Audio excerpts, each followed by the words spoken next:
الحمد لله وكفى والصلاة والسلام على سيد الأنبياء وعلى آله وأصحابه الأتقياء أما بعد فأعوذ بالله من الشيطان الرجيم بسم الله الرحمن الرحيم ما كان محمد أبا أحد من رجالكم ولكن رسول الله وخاتم النبيين صدق الله العظيم۔ نور سینٹر کی جانب سے ختم نبوت کورس میں آپ تمام خواتین کو خوش آمدید کہتے ہیں۔ حضور صلی اللہ علیہ وآلہ وسلم کی ختم نبوت اور اسی طرح تمام عقائد اسلام کی نظر میں انتہائی اہمیت کے حامل ہیں، اور آج جیسے فتنوں کا دور ہے اور ہر روز نئے فتنے سامنے آ رہے ہیں، تو ان حالات میں ہم مسلمانوں بالخصوص خواتین کی ذمہ داریوں میں یہ بہت بڑا اضافہ ہوا ہے کہ خواتین اپنے بچوں کی تربیت کرتے وقت انہیں عقائد اسلامیہ سکھائیں اور عقائد اسلامیہ پر پکا رہنے اور عقائد اسلامیہ پر جمے رہنے کا انہیں سبق پڑھائیں۔ اور یہ کوئی ڈھکی چھپی یا نئی بات نہیں ہے، ہر دور میں تمام مذاہب میں خواتین یہ کردار ادا کرتی رہی ہیں۔ آج کا جو دور ہے، اس دور میں میڈیا کا کردار اور اس قسم کی جو نت نئی چیزیں سامنے آئی ہیں، ان کی وجہ سے مجموعی طور پر ہم مسلمان غافل ہوئے اپنے دین سے، دین پر عمل کرنے سے۔ اس کا نتیجہ یہ ہے کہ جو ہماری آنے والی نسل ہے، مسلمانوں کی آنے والی نسل،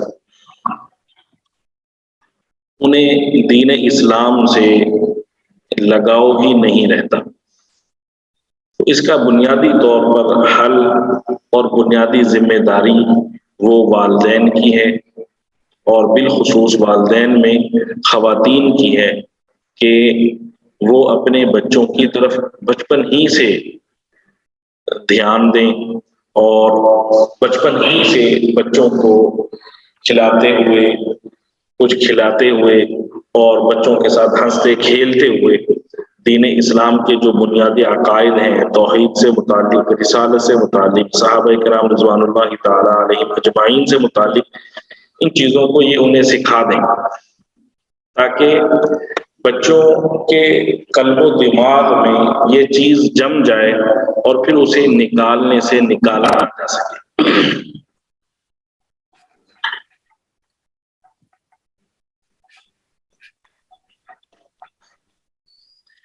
ہماری جو انسانی زندگی ہے،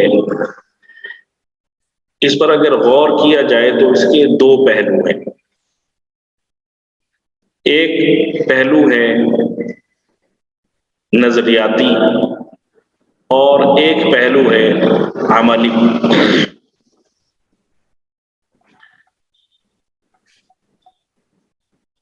ادبیات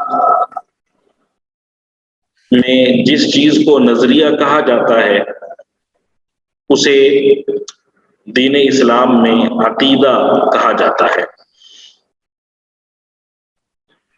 نظریہ اور عمل، ان دونوں کا آپس میں بڑا گہرا تعلق ہے۔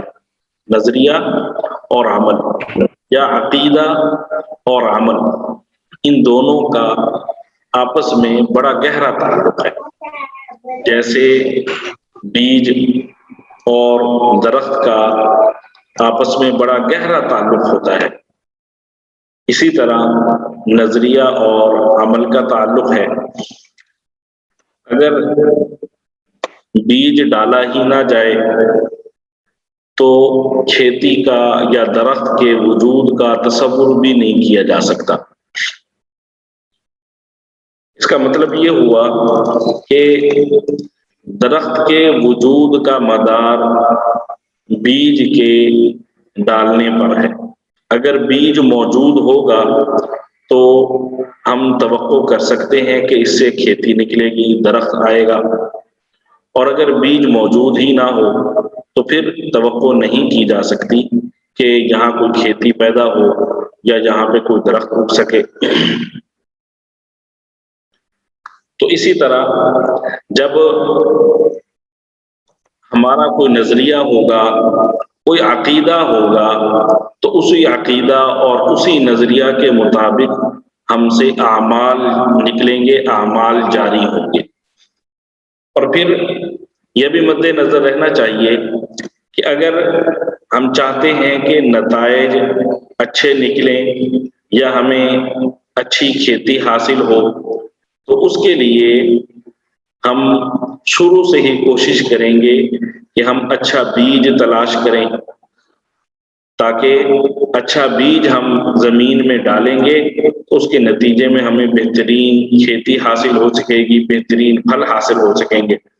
تو اسی طرح جب ہمارا عقیدہ درست ہوگا تو اس کے نتیجے میں جو ہمارے اعمال ہیں وہ بھی درست نکلیں گے، اور اگر ہمارا عقیدہ نظریہ درست نہیں ہوگا، اس میں کچھ نقص ہوگا، تو جو ہمارے اعمال ہیں ان میں بھی نقص رہ جائے گا۔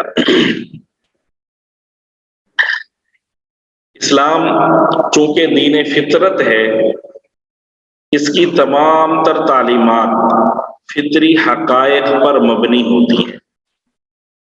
مندرجہ بالا فطری حقیقت کو سامنے رکھ کر اگر قرآن کریم کا مطالعہ کیا جائے تو ہمیں جا بجا ایمان اور عمل صالح کا ذکر اکٹھا ملے گا۔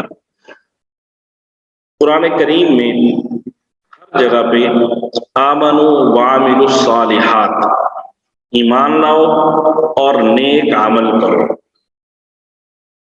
اس کا ہر جگہ پہ اکٹھا پایا جانا اس چیز کی دلیل ہے کہ انسان کی عملی زندگی کے صالح ہونے کا مدار ایمان صحیح یا عقیدہ صحیح پر ہے۔ اگر عقیدہ صحیح ہوگا تو پھر اس کے جو اعمال ہیں وہ بھی صالح ہوں گے، اگر عقیدہ صحیح نہیں ہوگا تو پھر اعمال کے صالح ہونے کی گارنٹی نہیں ہو سکتی۔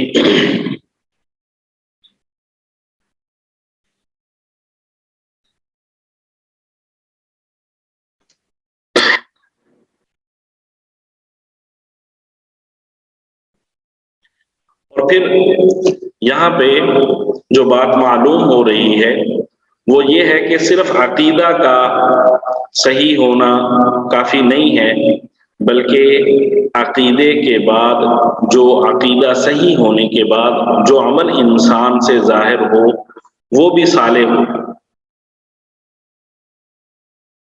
عقیدہ صحیح ہوگا تو عام طور پر اس کی بنیاد پر عمل صالح نکلے گا، لیکن ایسا بھی ممکن ہے کہ عقیدہ تو صحیح ہے لیکن عمل صالح نہ ہو۔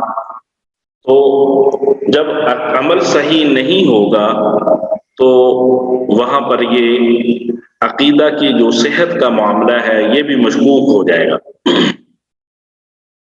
اس لیے ایک عقیدہ ہے، نظریہ ہے اور ایک عمل ہے۔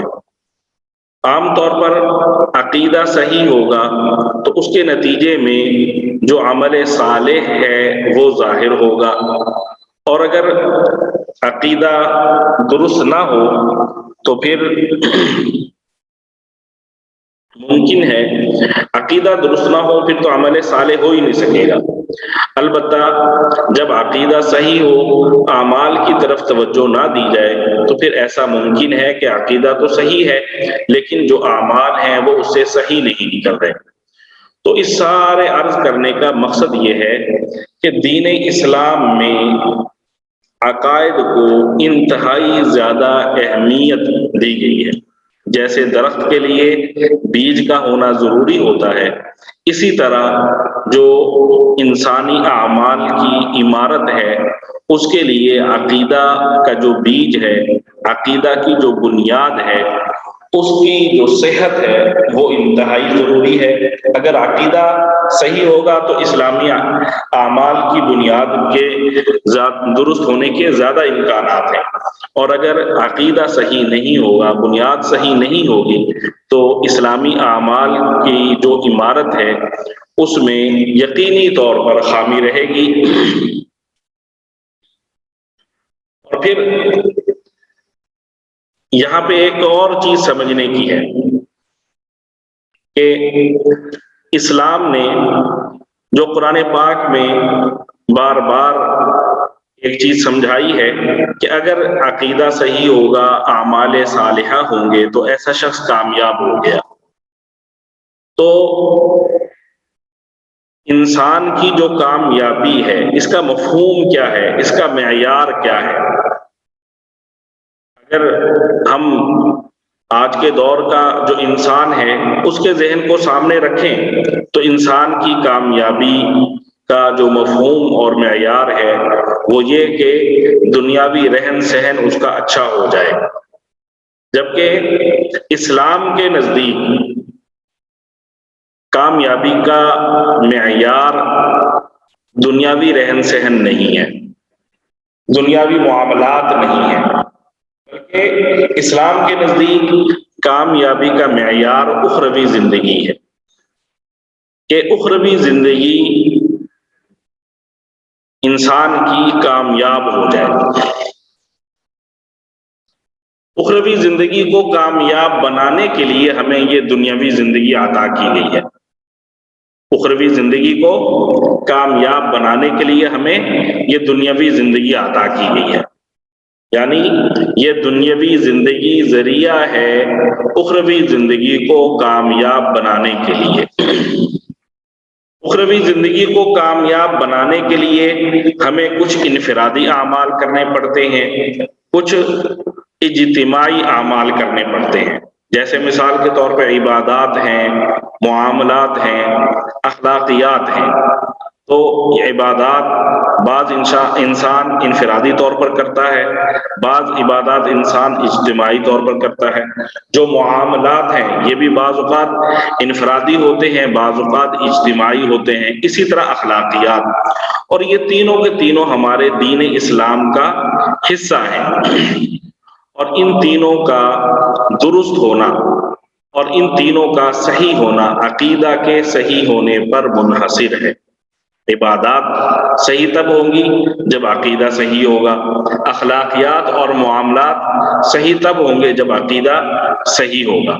چنانچہ قرآن پاک میں اس حقیقت کو اللہ تعالیٰ نے اس انداز میں بیان فرمایا فَمَن يَعْمَلْ مِنَ الصَّالِحَاتِ وَهُوَ مُؤْمِنٌ فَلَا كُفْرَانَ لِسَعْيِهِ وَإِنَّا لَهُ كَاتِبُونَ۔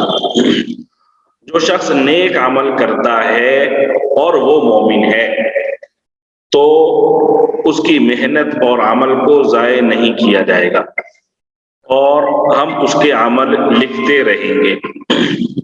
جو شخص نیک عمل کرتا ہے اور وہ مومن ہے، یہ آیت یہ بتلا رہی ہے کہ نیک عمل کی قبولیت کے لیے یہ شرط ہے کہ نیک عمل کرنے والے کا عقیدہ صحیح ہو۔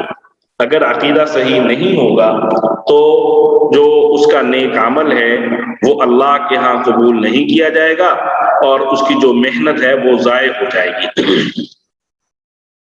عقیدہ صحیح ہوگا تو اس پر اللہ تعالیٰ کی جانب سے اخروی ثواب ملے گا، اخروی اجر ملے گا، اور اگر عقیدہ صحیح نہیں ہے تو پھر جتنے مرضی نیک اعمال ہو جائیں تو اس کی وجہ سے اسے کسی قسم کا کوئی فائدہ حاصل نہیں ہوگا، اللہ کے ہاں وہ ضائع ہوگا، اللہ کے ہاں اس کو قبول نہیں کیا جائے گا۔ چنانچہ کسی عارف کا فارسی میں ایک شعر ہے، اس کا میں آپ کے سامنے مطلب بیان کر دیتا ہوں۔ آخرت کی تجارت کے سرمایہ داروں کا کہنا ہے اگر تیرے پاس ایمان کی دولت ہے تو تجھے گھاٹے کا کوئی خطرہ نہیں۔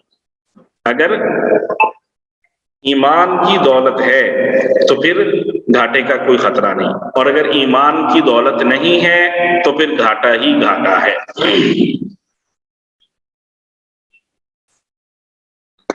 حضرت شاہ ولی اللہ رحمۃ اللہ علیہ اپنی کتاب تفہیمات الہیہ میں فرماتے ہیں حضرات انبیاء علیہ السلام کی بعثت اور دعوت اللہ کے تین اہم اور بڑے اصول ہیں جن کی طرف امت کو بلایا جاتا ہے۔ ان میں سے اول صحت و اصلاح عقائد ہے۔ حضرات انبیاء علیہ السلام کی بعثت اور دعوت اللہ کے تین اہم اور بڑے اصول ہیں، اور سب سے پہلا اصول کیا ہے؟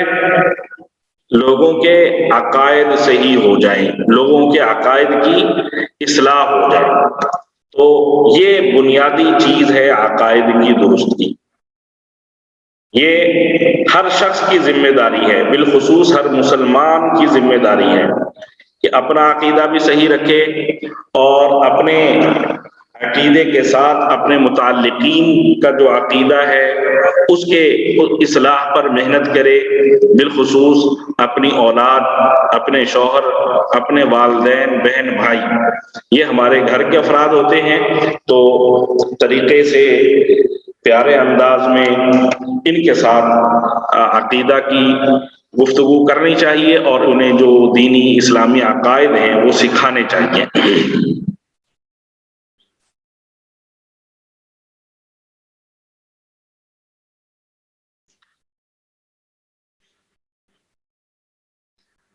حضور صلی اللہ علیہ وآلہ وسلم نے جو عقائد اپنے شاگردوں یعنی صحابہ کرام رضوان اللہ تعالی علیہم اجمعین کو سکھائے اور صحابہ نے وہ عقائد امت کو پہنچائے، ان کا اصطلاحی نام عقائد اہل سنت والجماعت ہے۔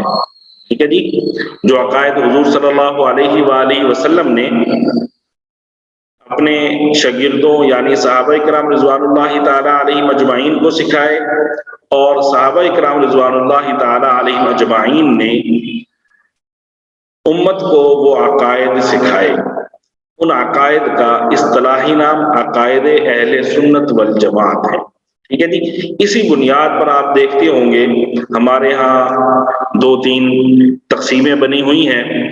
ہم جماعت کے لحاظ سے ایک کہتے ہیں کہ یہ اہل سنت والجماعت ہے، ٹھیک ہے، بعض حضرات اس کو کہتے ہیں اہل سنت و جماعت، ٹھیک ہے جی، اور اسی طرح کہا جاتا ہے یہ شخص اہل سنت والجماعت سے خارج ہے، یہ شخص اہل سنت والجماعت سے خارج ہے۔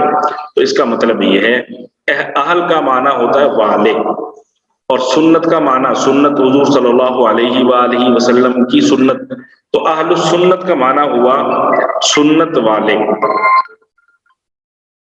والجماعت، جماعت کہتے ہیں صحابہ کرام رضوان اللہ تعالی علیہ اجمعین کی جماعت۔ تو اہل سنت والجماعت کا مطلب یہ ہوا کہ حضور صلی اللہ علیہ وآلہ وسلم اور صحابہ کرام رضوان اللہ تعالی علیہم اجمعین کے طریقہ پر چلنے والے لوگ، حضور صلی اللہ علیہ وآلہ وسلم اور صحابہ کرام رضوان اللہ تعالی علیہم اجمعین کے طریقہ کو اپنانے والے لوگ، یہ ہے اہل سنت والجماعت کا مطلب۔ اور اہل سنت و جماعت کا مطلب بھی یہی ہے، بس الفاظ کا تھوڑا سا فرق ہے۔ اور جب کہا جاتا ہے کہ فلاں شخص اہل سنت والجماعت سے خارج ہے، اس کا مطلب یہ کہ وہ حضور صلی اللہ علیہ وآلہ وسلم اور صحابہ کے طریقے پر نہیں ہے، وہ حضور صلی اللہ علیہ وسلم اور صحابہ کے طریقے سے ہٹ گیا ہے۔ جو اہل سنت والجماعت کے عقائد ہیں، جو عقائد اہل سنت والجماعت ہیں، ان میں سب سے بنیادی جو عقیدہ ہے وہ عقیدہ توحید ہے۔ سب سے بنیادی عقیدہ عقیدہ توحید ہے۔ عقیدہ توحید کو علماء نے تین قسموں میں تقسیم کیا ہے، سب کا مطلب ایک ہی ہے، لیکن اگر اس کو دیکھا جائے غور سے تو پھر اس کو تین حصوں میں تقسیم کیا جا سکتا ہے۔ نمبر ایک توحید ربوبیت۔ توحید ربوبیت یہ رب سے ہے، ہم پڑھتے ہیں نا الحمدللہ رب العالمین، رب کہتے ہیں پالنے والا، رب کہتے ہیں پالنے والا۔ تو الحمدللہ رب العالمین کا معنی ہے تمام تعریفیں اس اللہ کے لیے ہیں جو تمام جہانوں کو پالنے والا ہے۔ تو اس سے یہ بنا رب سے ربوبیت۔ تو توحید ربوبیت یہ ہے کہ اللہ تعالی کے علاوہ ہمارا کوئی خالق نہیں، اللہ کے علاوہ کوئی رازق نہیں، اللہ کے علاوہ کوئی زندہ کرنے والا نہیں، اللہ کے علاوہ کوئی مارنے والا نہیں۔ تو یہ ساری صفات کس کی ہیں؟ اللہ کی۔ اس لیے کہ جو رب کا معنی ہے، رب کا معنی ہوتا ہے پرورش کرنا، ایسے انداز میں پرورش کرنا کہ ابتدا سے ایک چیز کو وجود عطا کیا جائے اور پھر اس وجود کو آہستہ آہستہ مرحلہ در مرحلہ ایسی قوت و طاقت عطا کر دی جائے۔ تو اسی طرح اللہ تعالیٰ انسان کے ساتھ معاملہ کرتا ہے۔ پہلے صرف حضرت آدم علیہ السلام کو اللہ تعالیٰ نے بنایا، اور آج دیکھیں کتنے انسان پھیلے ہوئے ہیں، اور قیامت تک نہ جانے کیسے کتنے انسان آئیں گے اور کیا کیا نعمتیں اللہ تعالیٰ ان کو عطا کریں گے۔ اور اگر ہم انفرادی طور پر دیکھیں تو ایک بچہ ہوتا ہے جو ایک ذرہ بے نام ہوتا ہے، اللہ تعالیٰ اسے وجود بخشتے ہیں میاں بیوی کے ملاپ سے۔ پھر جب وہ ملاپ کے نتیجے میں ایک وجود ظاہر ہوتا ہے تو پھر اللہ تعالیٰ اس میں جان ڈالتے ہیں، پھر اس جان میں کو اللہ تعالیٰ مزید اس کا وجود بڑا کرتے ہیں اور اللہ تعالیٰ اسے اس دنیا میں ظاہر کرتے ہیں۔ جب وہ دنیا میں ظاہر ہوتا ہے تو اس وقت اسے کسی قسم کی کوئی سمجھ بوجھ نہیں ہوتی۔ اس کے جو والدین ہیں ان کے دل میں ان کی محبت اللہ تعالیٰ ڈال دیتے ہیں، وہ اس کی تربیت کرتے ہیں، اس کی پرورش کرتے ہیں، اسے پالتے ہیں۔ سردیاں آ رہی ہیں، گرمیاں آ رہی ہیں، ہر موسم کے لحاظ سے اس کی حفاظت کرتے ہیں، بالآخر وہ بڑا ہو جاتا ہے۔ تو یہ اس انداز میں اللہ تعالیٰ ایک ذرے کو انتہائی زیادہ کمال کی حالت تک پہنچا دیتے ہیں۔ تو یہ ہے توحید ربوبیت، کہ یہ ماننا کہ اللہ کے علاوہ ہمارا کوئی خالق نہیں، اللہ کے علاوہ ہمارا کوئی رازق نہیں، زندہ کرنے والا مارنے والا اللہ ہے، اللہ کے علاوہ کوئی نہیں۔ توحید الوہیت، توحید الوہیت یہ ہے کہ ہم مانیں کہ اللہ کے علاوہ کوئی معبود نہیں۔ الوہیت الہ سے نکلا ہے، الہ کا معنی معبود، تو اللہ کے علاوہ کوئی معبود نہیں، کوئی عبادت کے لائق نہیں، کسی کے سامنے سجدہ کرنا جائز نہیں، اللہ کے علاوہ کوئی ہمارا معبود نہیں، اللہ کے علاوہ کوئی عبادت کے لائق نہیں، اور اللہ کے علاوہ کسی کے سامنے سجدہ کرنا جائز نہیں ہے۔ اسی طرح ہے توحید صفات، یہ جو اوپر صفات بیان ہوئی ظاہر ہے یہ صفات، اور اسی طرح ان کے علاوہ اور بہت ساری صفات ہیں۔ تو وہ ساری کی ساری صفات جن کو اللہ تعالیٰ نے خود بیان کیا ہے قرآن پاک میں کہ اللہ ان صفات کے ساتھ موصوف ہے، ان صفات کے ساتھ موصوف ہے، تو وہ ساری کی ساری صفات سے اللہ کو موصوف مانا جائے۔ مثال کے طور پہ اللہ کے علاوہ کوئی پیدا کرنے والا نہیں، تو یہ اللہ کی صفت ہے، تو اس پر مانا جائے کہ ہاں اللہ ہی پیدا کرنے والا ہے، اللہ کے علاوہ کوئی پیدا کرنے والا نہیں، رزق دینے والا اللہ ہے، اور بہت ساری صفات ہیں۔ تو تمام کی تمام صفات کے ساتھ اللہ کو موصوف سمجھا جائے۔ تو یہ توحید کی تین قسمیں ہیں، توحید الوہیت، توحید ربوبیت اور توحید صفات۔ پھر یہاں پہ ایک اور چیز سمجھنے والی ہے، وہ کیا ہے؟ بندوں کے تمام افعال، وہ اچھے ہوں یا برے، بندوں کے تمام افعال اچھے ہوں یا برے، قضاء و قدر علم باری تعالیٰ سے صادر ہوتے ہیں، یعنی اللہ کو معلوم ہوتا ہے کہ فلاں اچھا کام کر رہا ہے، فلاں برا کام کر رہا ہے۔ ٹھیک ہے جی، انسانوں کے مخلوقات کے تمام اچھے برے اعمال اللہ تعالیٰ کے قضاء و قدر سے، اللہ کے علم سے صادر ہوتے ہیں۔ لیکن اس کے ساتھ ساتھ اس میں اختیار مخلوق کا، بندوں کا اپنا ہوتا ہے، بندوں کے کسب سے ہوتے ہیں۔ اللہ تعالیٰ کے علم میں ہے کہ فلاں اچھا کام کر رہا ہے یا فلاں اچھا کام کرے گا، یہ بھی اللہ کے علم میں ہے کہ فلاں برا کام کر رہا ہے یا برا کام کرے گا، لیکن اللہ اس کام کو کرنے کے لیے کسی شخص کو مجبور نہیں کرتے، وہ شخص خود اپنے ارادہ اور اختیار سے، اپنی آزادی سے وہ عمل کر رہا ہوتا ہے۔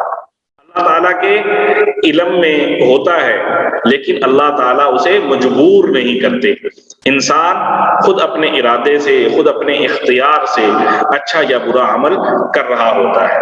لہذا قرآن پاک میں جو اللہ نے فرمایا اللہ خالق کل شیء، اللہ ہر چیز کا پیدا کرنے والا ہے، تو اچھی بری جو بھی ہم سے چیزیں ظاہر ہو رہی ہیں وہ سب کی سب اللہ کی جانب سے ہیں، لیکن اس کے ساتھ ساتھ اللہ تعالیٰ ہمیں برائی کا حکم نہیں دیتا، انسانوں کو اللہ تعالیٰ برائی کا حکم نہیں دیتا۔ ان اللہ لا یأمر بالفحشاء، ٹھیک ہے جی، ہمیں اللہ برائی کا حکم نہیں دیتا۔ یہ جو برائی کے اعمال، گناہ کے کام ہم سے سرزد ہوتے ہیں وہ ہمارے اپنے ارادہ سے، ہمارے اپنے اختیار سے سرزد ہوتے ہیں۔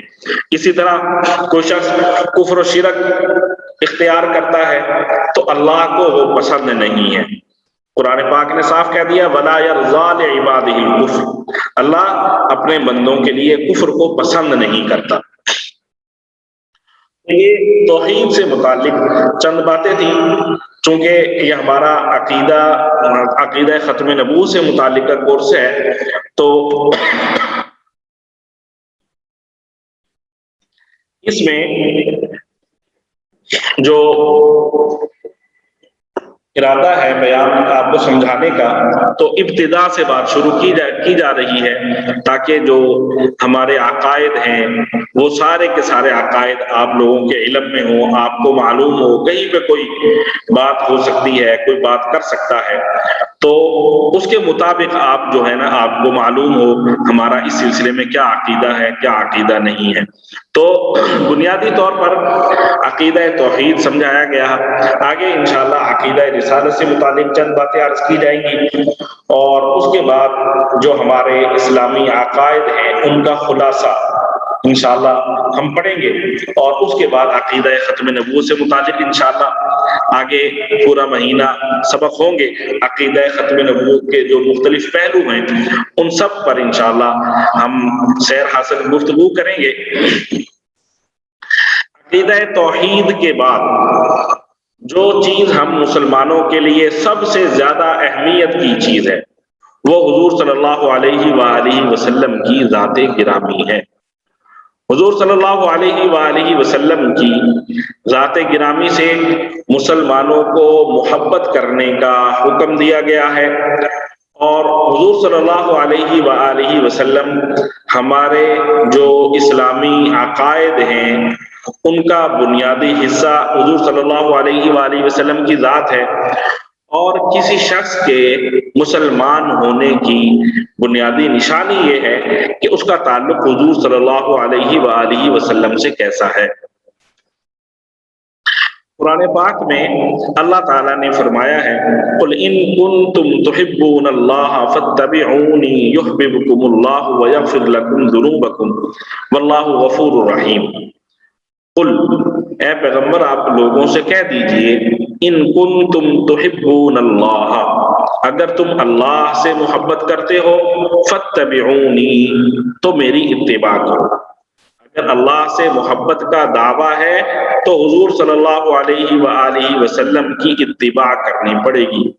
جب تم حضور صلی اللہ علیہ وآلہ وسلم کی اتباع کرو گے یحببکم اللہ، اس کے نتیجے میں اللہ تم سے محبت کرنے لگے گا، اللہ تمہیں اپنا محبوب بنا لے گا۔ وَيَغْفِرْ لَكُمْ ذُنُوبَكُمْ، اور اللہ تمہیں تمہارے گناہ معاف فرما دے گا۔ اس آیت میں اللہ تعالیٰ نے صراحتاً حضور صلی اللہ علیہ وآلہ وسلم کی اتباع کو اپنی محبت کی نشانی بیان کر دیا۔ قرآن پاک میں جگہ جگہ پہ اللہ تعالیٰ نے فرمایا ہے اطیعوا اللہ و اطیعوا الرسول من یطع الرسول فقد اطاع اللہ، اللہ کی اطاعت کرو اور رسول صلی اللہ علیہ وآلہ وسلم کی اطاعت کرو۔ ایک جگہ پہ فرمایا من یطع الرسول فقد اطاع اللہ، جس نے حضور صلی اللہ علیہ وآلہ وسلم کی اطاعت کی تو در حقیقت اس نے اللہ کی اطاعت کی۔ یہاں پہ بھی اللہ تعالیٰ یہی فرما رہے ہیں کہ جسے اللہ سے محبت ہے، اللہ سے محبت کی نشانی یہ ہے کہ وہ شخص حضور صلی اللہ علیہ وسلم کی اتباع کرے۔ اگر کوئی شخص کہتا ہے مجھے اللہ سے محبت ہے لیکن حضور صلی اللہ علیہ وآلہ وسلم کی اتباع نہیں کرتا، تو ایسے شخص کو یہ دعویٰ کرنے کی کوئی ضرورت نہیں کہ وہ اللہ سے محبت کرتا ہے، کیونکہ حضور صلی اللہ علیہ وآلہ وسلم کی محبت اللہ تعالیٰ، حضور صلی اللہ علیہ وسلم کی اطاعت اللہ تعالیٰ کی محبت کی نشانی ہے۔ تو جو شخص محبت حضور صلی اللہ علیہ وآلہ وسلم کی اطاعت نہیں کرتا وہ یہ نہیں کہہ سکتا کہ مجھے اللہ سے تعلق ہے، اللہ سے محبت ہے۔ تو اللہ کی محبت کی پہلی نشانی کیا ہے؟ حضور صلی اللہ علیہ وآلہ وسلم کی اتباع۔ تمام چیزوں میں حضور صلی اللہ علیہ وآلہ وسلم کی اتباع، تمام چیزوں میں، رہنے سہنے میں، اٹھنے بیٹھنے میں، معاملات میں، عقیدہ میں، ہر چیز میں، دنیاوی کاموں میں، دینی کاموں میں، ہر چیز میں حضور صلی اللہ علیہ وسلم کی اتباع ہوگی تو اللہ کی محبت عطا ہوگی۔ ایک اور آیت ہے، اس میں اللہ تعالیٰ نے بڑے ہی صاف انداز میں فرمایا قُلْ إِنْ كَانَ آبَاؤُكُمْ وَأَبْنَاؤُكُمْ، اے پیغمبر مسلمانوں سے کہہ دو اگر تمہارے باپ اور تمہارے بیٹے، وَإِخْوَانُكُمْ وَأَزْوَاجُكُمْ، اور تمہارے بھائی، تمہاری بیویاں، وَعَشِيرَتُكُمْ، تمہارا خاندان، وَأَمْوَالٌ اقْتَرَفْتُمُوهَا، تمہارا کمایا ہوا مال، وَتِجَارَةٌ تَخْشَوْنَ كَسَادَهَا، اور وہ کاروبار جس کے گھٹنے کا تمہیں ڈر رہتا ہے، وَمَسَاكِنُ تَرْضَوْنَهَا، اور تمہارے وہ گھر جو تمہیں پسند ہیں، أَحَبَّ إِلَيْكُم مِّنَ اللَّهِ وَرَسُولِهِ وَجِهَادٍ فِي سَبِيلِهِ، اگر یہ ساری کی ساری چیزیں یا ان میں سے کوئی چیز تمہیں اللہ سے اور اس کے رسول صلی اللہ علیہ وآلہ وسلم سے اور اللہ کے راستے میں جہاد کرنے سے زیادہ محبوب ہیں تو فرمایا فَتَرَبَّصُوا، تو انتظار کرو، حَتَّىٰ يَأْتِيَ اللَّهُ بِأَمْرِهِ، یہاں تک کہ اللہ اپنا فیصلہ صادر فرما دے۔ فرمایا کہ اپنی آل اولاد، خاندان، کاروبار، مال و دولت، کسی بھی چیز سے حضور صلی اللہ علیہ وآلہ وسلم کی محبت کم ہے تو پھر اللہ سے، اللہ کی جانب سے عذاب کا انتظار کرو۔ ماں باپ، اولاد، بہن بھائی، بیوی بچے، مال و دولت، گھر، جائیداد، تجارت، کسی بھی چیز کی محبت حضور صلی اللہ علیہ وآلہ وسلم کی محبت سے زیادہ نہیں ہونی چاہیے۔ تمہارا جس چیز کے ساتھ بھی لگاؤ ہے، ہر چیز سے زیادہ تعلق حضور صلی اللہ علیہ وآلہ وسلم کی ذات سے تعلق ہونا چاہیے۔ تو اس دنیا میں ہماری جتنی بھی چیزیں ہیں، کسی بھی قسم کا ہمارا ان سے تعلق ہے، ان تمام چیزوں میں سے سب سے زیادہ تعلق ہمارا حضور صلی اللہ علیہ وآلہ وسلم کے ساتھ ہونا ضروری ہے۔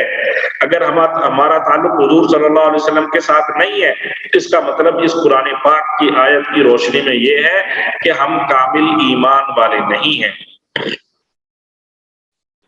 اسی طرح مختلف احادیث میں بھی اللہ تعالیٰ نے اس موضوع کو بیان فرمایا ہے۔